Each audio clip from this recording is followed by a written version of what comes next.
Los contenidos de este vídeo los tenéis en la página 213 del manual.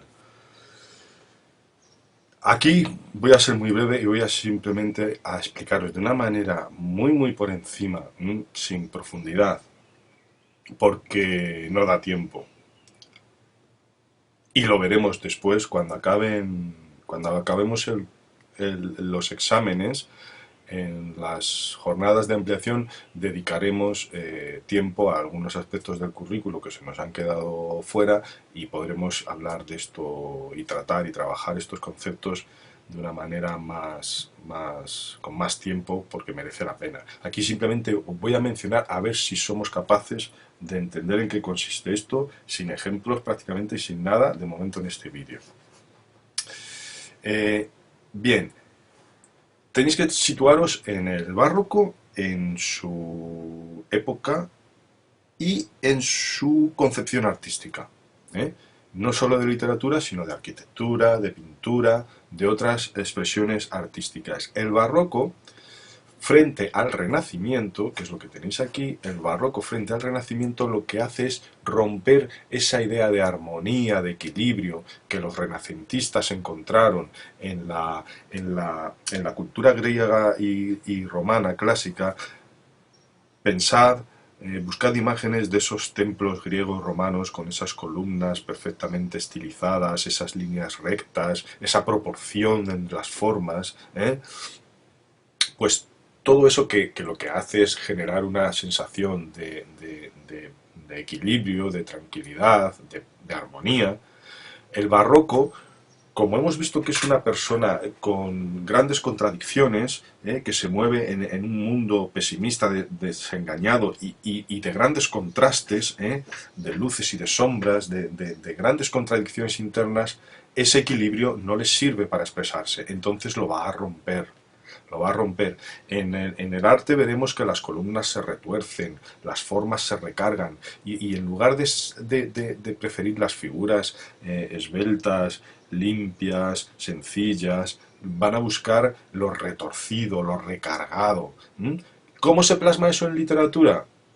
Pues jugando con el lenguaje, que es con lo que trabaja la literatura. ¿De qué manera? Es jugando hasta el extremo con los recursos literarios, retorciendo el lenguaje de tal manera que prácticamente, y eso lo veremos, como os digo, lo veremos en otros vídeos, de tal manera que prácticamente, de tal manera que prácticamente a veces es ininteligible, a no ser que se sea una persona muy instruida o muy metida en el barroco, para nosotros, desde luego, para una persona de la época y para una persona que no maneje sus claves y sus códigos, es prácticamente ininteligible la literatura barroca, sobre todo la culterana. Bien, pues hay dos grandes corrientes en la literatura que intentan eso, plasmar que forjan el estilo barroco, de esta manera que os estoy diciendo, retorciendo el empleo de los recursos literarios, de las figuras. Esas dos corrientes son el culteranismo y el conceptismo.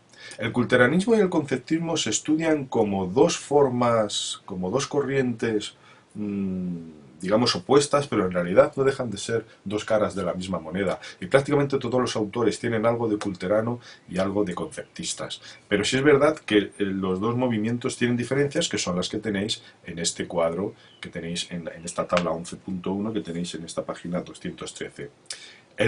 Básicamente, el culteranismo se basa en la forma. Quedaos con esta idea. El culteranismo juega con las formas y el conceptismo con los contenidos del lenguaje. Hablamos del lenguaje. Es decir, que el culteranismo juega más con la colocación de las palabras, con los sonidos de las palabras, con la sintaxis, con el empleo de un vocabulario latín, de cultismos, de palabras muy difíciles, y el conceptismo con lo que juega es con los significados de las palabras. Entonces, si veis la lista de características, bueno, lo primero que destaca es que el culteranismo sobre todo se manifestó en poesía, mientras que el conceptismo se manifiesta en la lírica y en la prosa, Y el culteranismo se fija sobre todo en lo sensorial, en los sentidos, en la evocación de los sentidos, y en cuanto a juegos de palabras, a recursos literarios, claro, como se fija más en la forma que en el contenido, pues eso, emplea metáforas, aunque las metáforas juegan más con el contenido, pero claro, la metáfora es un cambio de palabras, pero sobre todo usar muchos cultismos del latín y una sintaxis compleja, por ejemplo, la hiperbatón, los culteranos la usan hasta el extremo, o el hiperbatón, perdón. Los culteranos lo usan hasta el extremo. Las aliteraciones, las frases recargadas, otros figuras literarias que nosotros no hemos estudiado que juegan con el cruce de palabras, etcétera, etcétera, los paralelismos, todo eso,